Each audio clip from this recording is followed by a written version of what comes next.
It's time to talk music, audio gear, and anything else that crosses our minds. I'm Mark. And I'm Peter. And welcome to the Hurton Audio Podcast. So, Taylor Swift is back with a brand new version of 1989, Taylor's version. And it's looking, well, it sounded really good. It's really, really interesting with something like 1989 because I think, obviously, a lot of Taylor Swift's albums are very, very popular in their own right, and a lot of people know them in extreme depth. But I think for us personally, 1989, with us not being super aware of her as an artist up until like the singles that came out on Red, when she started to break into the pop mainstream, 1989 is the first of the Taylor's versions that I am very familiar with the original version of the album. So like when I've listened to Red, for example, it's been like a bit of a breath of fresh air because I'm like, well, I only really heard Trouble a couple of times and we're never ever getting back together. And I didn't really know a lot of the rest of the songs. So, you know, you just listen to it with fresh ears and I thought, well, you know, that's fine. And the songs are cool. But with 1989, I know a lot of the songs, not all of them, because I didn't really listen to the deluxe songs very much. But songs like Style, Blank Space, Out of the Woods, I mean, most of the album, to be honest, all the singles and a lot of the other tracks are super familiar. So when you listen through Taylor's version, it's like this bizarre thing of, you know that it's all been re-recorded, but they've done it to such, like the lengths they must have gone through to get the sounds like as similar as possible or exact must have been really, really excruciatingly painful because you've got to remember, and most people probably know this if they're Taylor Swift fans, but this album is like a pop production masterclass because all the songs are like, or most of the songs are mixed and produced by like Max Martin and Shellback and Ryan Tedder.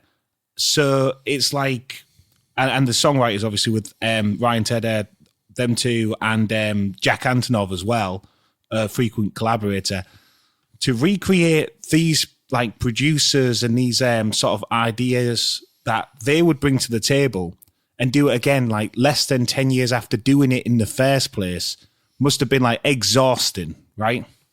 Yeah, and the other thing is there's one thing re-recording a project and sort of doing your own spin on it, but when you're trying to do a one-to-one recreation, that's where the difficulties creep in, because there's one thing to say sing a song like Out of the Woods and then stack the harmonies up and layer the track like the original. It's another thing to start redoing every single ad-lib the same. It's the same ad-lib in the same place on a lot of these songs. So that is where the skill of sort of recreating it, like repainting a picture, basically.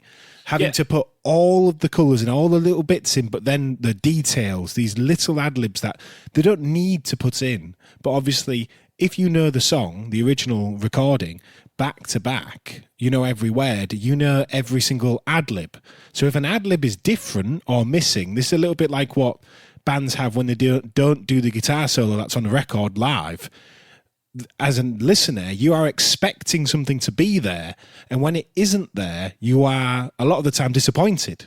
Yeah, because you know it, and it's all repetition, and it's like, say, as well as that, say on a song like Welcome to New York, when they're in the studio first time round, they'll have been like bouncing ideas around going, well, what if we did this? What if we did that?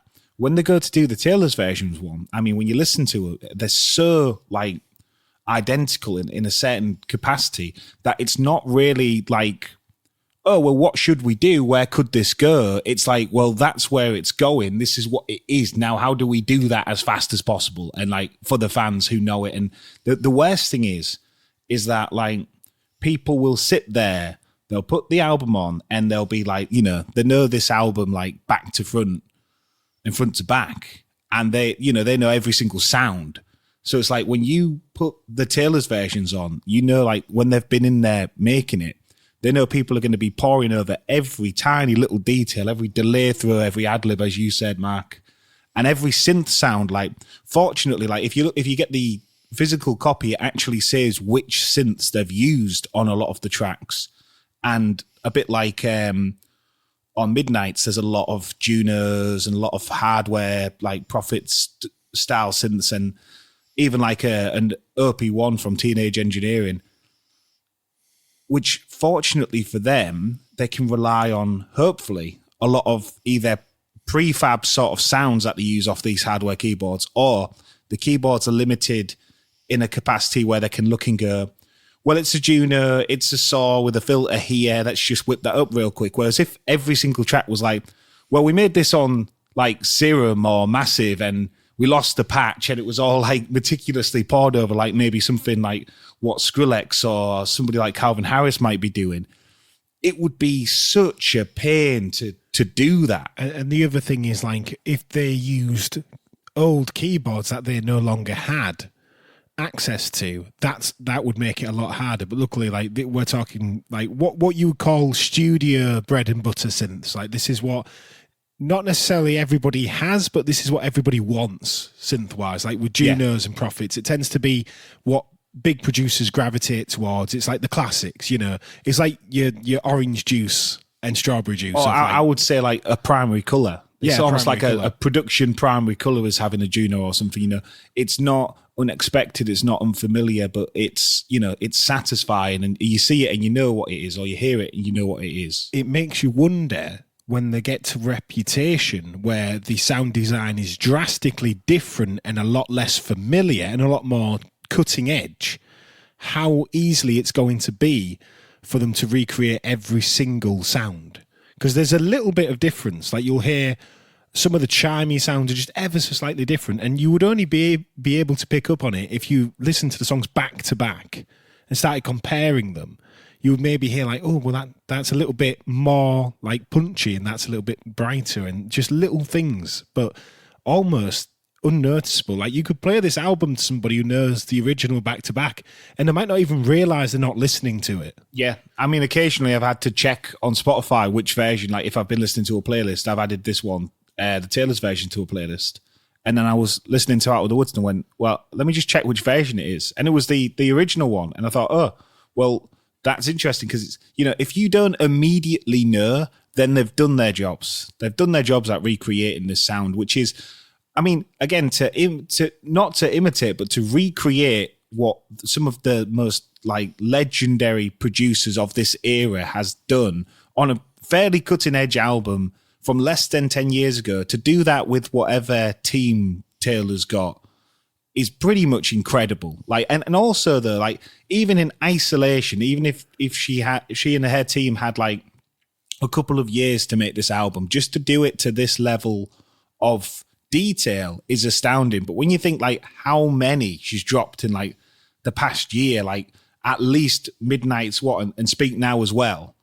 At least, yeah, this year. Including this. And then obviously as well, they've got all the original bonus tracks and then a bunch of the From the Vault tracks, which have all been very good on this. Like she was saying on their puzzle thing, that they're the best Vault tracks. I think most of them feature Jack Antonoff as well as a co-writer. So it must be like, it makes sense coming off of Midnight's to sort of have that, because he was a co-writer on most of that as well. So it's very enjoyable. But I think also like there's a couple of pop culture things where like MTV's been talking about it. Like, it feels like it's 2014, 15 again, because these songs were so like ubiquitous of that year. And like you couldn't get away from them. Another quite odd thing that Taylor Swift's fan base is experiencing is how many fan bases get to experience an album coming out twice. And with the same level of fanfare. Like you think about classic rock acts, when, say, Starship goes to re-record We Built This City, it's not a global fanfare in like the mainstream. It's like it's for the fans. Whereas this is, you know, this is equally for the fans, but it's still like a global fanfare of, oh my God, this is out and it's massive. And people aren't ignoring it. You know, it's not like how could you possibly look away? Everybody knows, like, she's like one of the biggest, or maybe at this point the biggest, like artist like on the planet in a certain capacity. Because I mean, we've talked about this a lot. How could anybody top this like run of albums in such a quick succession? I mean, the Taylor's version has 21 songs on, and then there's also some deluxe tracks. And I couldn't believe it when I saw that there was Target bonus tracks that aren't even on like the Spotify 22 song version because Kendrick Lamar's done his part on Bad Blood as well for the deluxe on Spotify.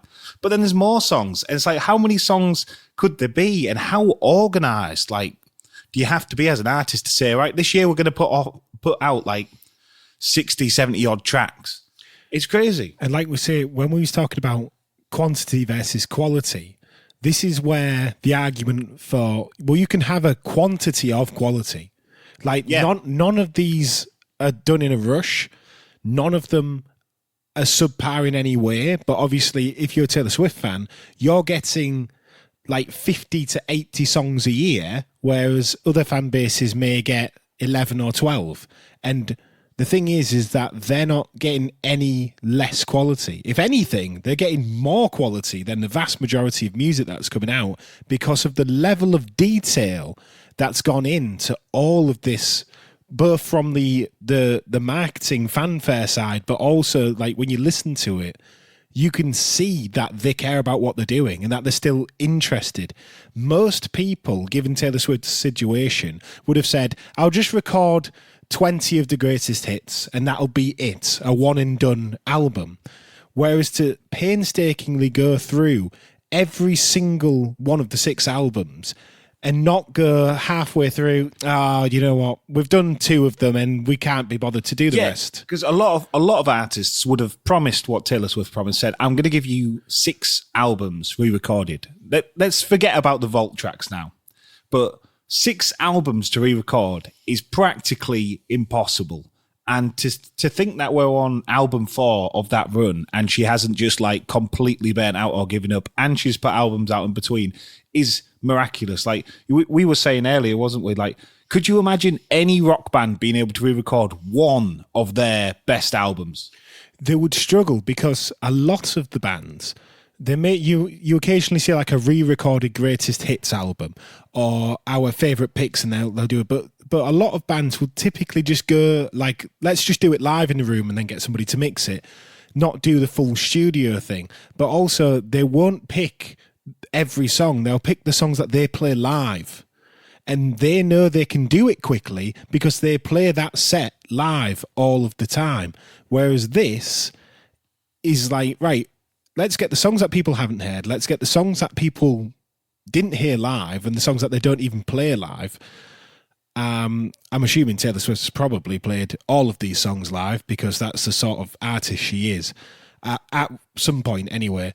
But like I say, it's just a commitment thing. And a lot of bands do the re-recorded greatest hits because they play those songs every night. They can just go into a studio and do it all in one night and then say, leave it to somebody else. But they're not trying to recreate the sounds. And that's like, if a band was doing it to this level, it'd be like, well, how do we get, say if it's like Blue Oyster Cult, how do we get it to sound like the first one? That technology barely even exists anymore. Yeah. Luckily, Taylor Swift doesn't have that issue so much because the albums are relatively new in like recorded music. You're not having to fight, let's try and find a tape machine, let's do this, let's do that. You know, it's relatively new. I do think one of the main advantages in a certain sense they have on 1989 is the fact that a lot of it is drum machine or groovebox sequencer based for the drums and percussion, and a lot of the instrumentation as well is synth. So it's not like, say, on Speak Now and Fearless, yeah, they had to get a band in the room. They had to try and capture that performance, that energy, like the magic in a bottle thing with a full group. Whereas this is more, you can do most of it. A lot of it can be a producer who knows what they're doing, who's got the equipment, who can just do it in like a box. But in a lot of ways, that actually makes this album a lot harder. Now, for Fearless, you could approach it as you've got your Session Cat country band. They've rehearsed the songs. They go into the studio, cut the full thing in one afternoon. This, you would not be able to do that for. True. So that's the benefit. If you have the entire thing being an acoustic drum kit and a few string instruments, that's something you can get a band, they can rehearse and they can cut the full instrumental album in 2 or 3 days if they're being very meticulous about it. And obviously everybody's well rehearsed and they've had weeks and months of rehearsals to do each song. Oh, but saying that as well, I'm just guessing, but I would imagine the bands like a Nashville, with it being country, they'll have had country session sort of artist people, and they're the sort of people who could probably, as you say, read the charts and just do it. Yeah, they could like read in like sheet a week, music. You could if they're that good. Get professionals who can just read the sheet music and have like the level where they can throw a bit of flair on it, but they can just read through it. They can do that. Whereas like with this, you're having to meticulously recreate like these drum sequences, which isn't necessarily a hard thing to do, but it's a lot more of a painstakingly like studio, like you've got to program it all in and go, well, what patch did we use? Well, does it sound like this? Do we get a different patch or do we look for the same one? Whereas with an acoustic guitar, it doesn't really matter which acoustic guitar it's played on or what drum kit it's played on. Do you know what I mean? Whereas like to a if certain you use extent, a Roland 909 instead of an 808, that's going to make a massive difference. And also like the way pop production is, like a lot of what they are having to reproduce is effects, like delay swells, reverb, like echoes at the end of songs, like you think about the end of impacts, like these non-musical sound. I mean, when you listen to the original version, there's a lot of white noise and rises and just overall non-musical effects being used, and they're the things that it's quite easy if you're just looking, going, say you're studying music and you're like, I need to cover this song, I need to reproduce this song by myself or with a set of instruments, blah blah blah. They're the first things to go are like white noise, spatial effects, like different, like, because it's Max Martin producing like a lot of the original one. Who knows what weird stuff like psychoacoustic layering, crowd noise, just broken. Like one of his things that he said when he was producing Music of the Spheres by Coldplay is they love like keyboards that aren't working properly. So if you've recorded, say, a song like Blank Space with a Juno that has a fault, say a broken chorus or something's like not working quite right, or the keyboard's just got a funky thing about it, when you go, you might say, well, let's get the Roland Cloud Juno 106 blah blah blah because it's perfect, you can tweak it and you can make it whatever you want. That little imperfection on the keyboard could be the thing that gives that song that special sauce. So it's like, that's why I think this is such a miraculous task that they've done it so well. At first, I didn't know whether they was going to approach it from like a more of a reimagining of each album, but as it's gone along, obviously, as we know, 1989 is a lot more familiar, but like even with Trouble and stuff, I was surprised at how similar they was getting it to sound like. Obviously there's two choices when re-recording. It's, do we reinterpret this full album slightly differently, which is what most people do, because if you reinterpret an album, you don't have to worry about people, nitpicking about, oh, well, that's slightly different and this is slightly different. If you reinterpret it completely, it's a different version, therefore nobody can really critique it. They can say, well, it doesn't sound like the original, but you've got the original. Yeah, and it's a lot funner in the room, but I suppose the hair issue is she doesn't have the original. Well, that's it. For her, like her full drive for this is like she feels as if the song has been stolen from her. Like her full thing is that she's reclaimed this album. That's what it says in all of the material, the advertised material in the book. So it's really hard, because I think there will be a lot of people who listen to these songs, with this being a more prolific album and a more mainstream album than any of the other Taylor's versions. This is going to be one that might leave people saying, well, why would you do this? I mean, I know Swifties know why, but like, does like Greg, who hears the song like every day at like a till checkout on the radio, does he get why this is happening? Do you know what I mean? Does that actually connect with people who don't really care? And also, does it matter if they connect or not? These are questions you could ask. But I think the idea of it is just like, from a production standpoint, you can't help but just marvel at the achievement of it, because most artists can't recreate their best songs. And also, a lot of artists would want to try to improve, and improving is also changing. Yes. Like some artists might go, well, I never liked the original track listing, so let me start reorganizing, let me start tampering with it. Yeah, let me start adding some stuff that I'm into now here. Let me start, interspersing the new tracks as track 1 and 2. So that's what you hear first on the album instead of last. But Taylor Swift has kept it like the original. That is a very good point. The vault tracks have never been interspersed on any of these releases, have they? Yeah. So that is a real... And even the deluxe tracks, I believe, are in the same order. You would think that Taylor Swift would want people to hear the music that she hasn't put out first. When you... say if you've got a CD player, or even on Spotify, because this is more applicable because of the streaming culture. On Spotify, I can't even see the bonus songs when we're looking at the album. We get up to song 8, Bad Blood. That's what we see. You have to scroll all the way down. And obviously, the way a lot of Spotify works is, obviously, you'll get the most streams at the top, apart from playlisting. But if you're listening through an album, there tends to be a drop-off in the last few tracks because people don't tend to go all the way down.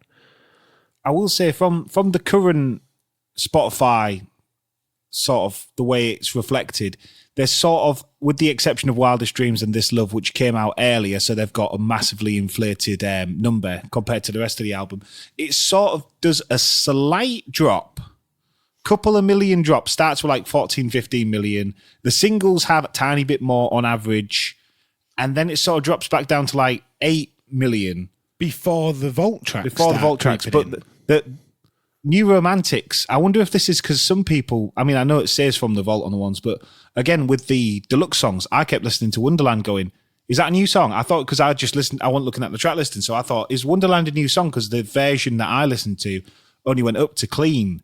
So I think there's a bit of confusion, maybe from less dedicated fans, over where the new songs start, because I suppose whether they're from the vault or not, if you never listened to the deluxe, say you had a CD player, you bought the CD and you just smashed the CD all the time, you didn't bother looking for any other songs. Wonderland, You Are in Love, and New Romantics, that you're like, oh, well, we got more new songs. I never listened to them, for example, and that will be the case for a lot of people, because the deluxe versions of some of these albums can be quite hard to attain if you buy physical, but also sometimes when you're on Spotify, you just click on 1989. You don't even think, oh, I'll check the deluxe out. Sometimes that doesn't occur to people. Yeah, and this is also like the thing when we're looking at all these, like I said, 22 songs, including Bad Blood twice, technically, on this version that we're looking at. Some people don't listen to the albums in full. You're like the average music listener, they'll just listen to the singles. So, if you listen to the singles on 1989, this is going to feel like a very new experience. But I suppose with all 6 of these albums, it all depends on which album you know in full. If you know any of them in full. Because if you know an album back to back, say you've listened to it driving to work, or just it's one of your favourite albums that you've put on, and you listen to it over and over again when you was growing up, you're going to know every single bit of the album. But a lot of people very passively listen to music now. Even if they go see every tour, some people don't listen to the full album because they never buy the CD and just put it on. They'll just cue a few songs they like on Spotify. They might be like, oh, I'll just check out, this is Taylor Swift, and not bother. And whatever songs say aren't in that playlist, then maybe they don't bother listening to, because they like Taylor Swift as an artist, but they're not bothered about doing the full discography thing. And I think that is very common, because I think if you, we're both very inclined to get really into the discography thing. And I found myself being a bit annoyed that whenever I read that there's a Target edition with us being from the UK, and I'm like, I can't get that track. And that's going to annoy me now, because I like to have all the tracks. Or like Japanese bonus tracks can become a real point of frustration, particularly if they're good songs in comparison to the other songs on the album. Like if you've bought an album and you go, oh, the Japanese bonus track isn't on it, and then you find and say the Japanese bonus track on YouTube and listen to it and go, well, that's better than like 4 of the songs on the album.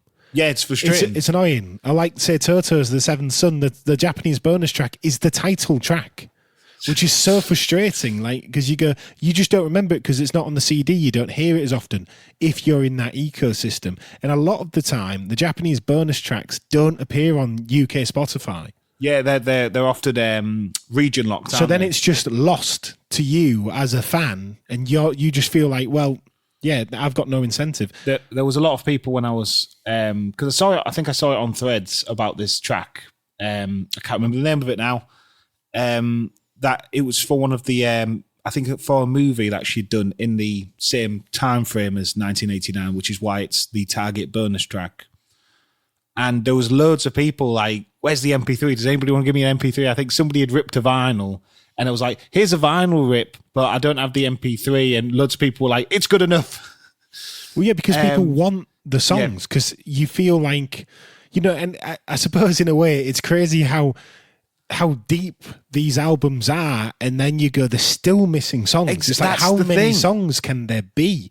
If you was a collector for Taylor Swift, you are either loving your life or hating your life, because there's so many editions of so many albums on so many different medias. It's like, if you're the sort of person who wants to own everything she's made and manufactured down to the merch, you're going to have a tough time because there's so much of it. I mean, I saw that there's a Discogs article. If you like collecting and like the idea of a music collection, Discogs is a great site to go to. But they was running an article about Taylor Swift, like the most collectible Taylor Swift physical releases. And one of them was a midnight CD that had all of the 3 a.m. tracks on. And you could only buy it. It was limited. And it was sold when Midnights came out, I believe, and only to ticket holders of the tour. So that one is one where you're like, if you just... Because I like to buy... I'll buy a lot of the Taylor Swift... All the Taylor's versions I think I've bought on her site, because sometimes you get stuff, I don't know. Or you definitely get special boxes, like limited edition boxes and limited edition... stuff in it that are exclusively timed on her site. This is why I say about collectors struggling, because you'd have to buy the album a bit like a K-pop fan 10 to 12 times to have all the different versions and all the different tracks. But it would be nice if you go to her site and she gets a lot more revenue. I mean, I was looking on Spotify, it just says 2023 Taylor Swift, not 2023 Republic Records, not in partnership, no, none of that, just Taylor Swift. So if this is a truly independent release, which might have to do some digging into the licensing for that. If that's truly independent, then, oh my God. Maybe that's what factors into her billionaire status. Yeah. But if when she did the albums, they put all of the tracks that you could get as a special edition version physically, I think a lot of people like myself who just like to get as many tracks as they can would get it, because it's nice when you buy, especially when you buy in deluxe and you look and go, well, it's deluxe because it's got pictures in it. And I'm like, well, I guess, it's still a spicy version, but it's not got the tracks. It's like the Bad Blood featuring Kendrick Lamar. It's like, why ain't that on mine? Mine's a limited, special version. And you think, surely somebody could have just given me the extra track. So doing some very factual digging, according to Wikipedia, the label is Republic. Okay, that is what I would have thought, but I didn't know what the licensing on the Spotify was talking about. That, of course, is Wikipedia, though. So obviously you take it with a grain of salt. It's probably correct. Yeah. It would make sense if it was on Republic, because I imagine Republic wouldn't be too happy if they got all the other Taylor's versions, but not 1989, which, let's all be honest, is expected to outsell the rest. This is the one that I think a lot of the mainstream culture is after. It's also crazy to me when you look at Taylor Swift's studio albums discography, that from Reputation in 2017 to the re-recording of Fearless, she managed to release Lovers, Folklore and Evermore in basically 1 year. When you look at it, she's managed to put 4 albums basically in between. Obviously the re-recorded albums come up as a separate tab, which overlaps Midnights, but a lot of artists would have been like, right, I've just released my 6th album, now I've got to go back to the first album. But because she's just really put out so much music, you almost feel like she's done 2 decades of releasing material in like 5 years. Well, I mean, like within a lot of bands, really, and a lot of artists, solo artists, however you spin it, anybody in the creative field who makes records, a lot of people don't get to 4 or 5 albums. And a lot of the biggest artists going, I mean, a lot of them are only on like the 3rd album. You look and they've been going like 10, 15 years. Or some people say like some of the female solo artists, like say Ray or BB Rexa and stuff, they've said that they're not allowed to make albums because their label wants them to just keep making singles, despite the fact that they want to make an album worth of material. And this is where you've heard a lot of like industry disputes and people rejecting the labels and trying to void the contracts because they're trying to do this, for example, because everybody, if you're a musician, you want to make an album. Obviously, record labels want people to just stream singles. They don't care. I mean, but as a creative person or any sort of artist, if you've got on a major label, you've got on it to make an album, most likely. Yeah. Not just to make money. I mean, can you imagine Universal, Sony, or what's the last one? The big 3? Universal, Sony. I was going to say BMG, but that's not right. No, yeah, Sony, BMG, Universal, and last one's going to be obvious, but I can't remember it now. Well, it was EMI, wasn't it? Or was that the 4th one? EMI got liquidated. That was the 4th, and now I can't remember the 3rd one. Do you want me to Google it? Yeah, you can do.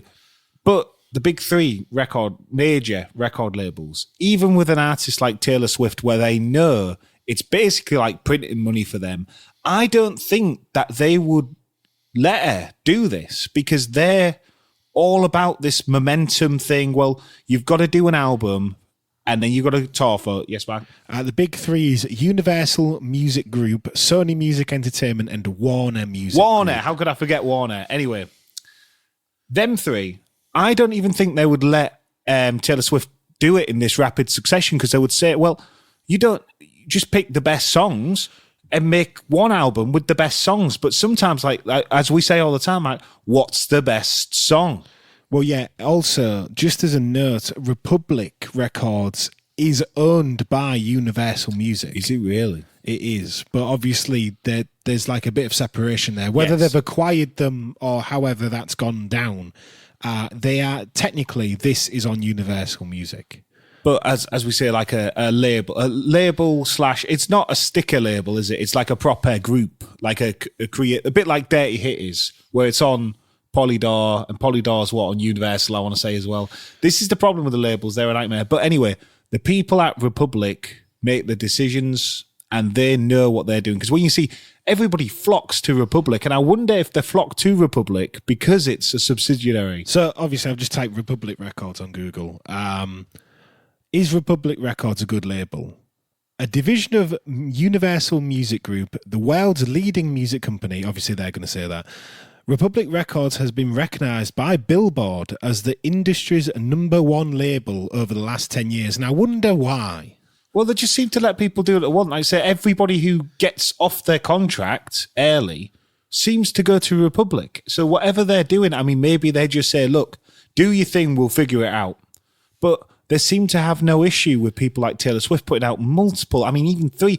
The idea of people at Taylor Swift's level putting out 2 albums in a year is still, I think, borderline frowned upon, especially as an industry practice. And like we say, right, me and Peter's been talking about this all the time. The thing is, right, is people say, well, you need people to wait, to get excited and get the money together, you know, for the new album and the new tour. Well, Taylor Swift's proving that people will get the wallets out every time something's released, whether or not it was last week or a day ago. People are ready to pre-order it en masse. But the other thing is that with the way streaming culture is, you are inclined to listen to a 2-hour podcast every week.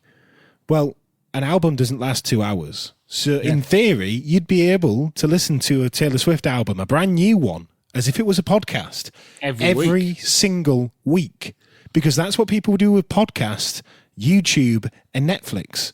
So why, in the music industry, do they try and create this massive event around one album every 2 to 3 years when people are bored. People look at YouTube and go, I've watched all 150 episodes of this podcast in the last 2 years. And you go, that's 240 hours of content in 1 or 2 years. Yeah, and the regular career trajectory of your average major or medium big independent artist is you make a banger album first. Hopefully, if you're lucky, you make your banger album first. Your second album's always a dud. It doesn't matter what you do. It doesn't matter if you're 1975 and it's not a dud. It always is a dud, apparently, according to the law.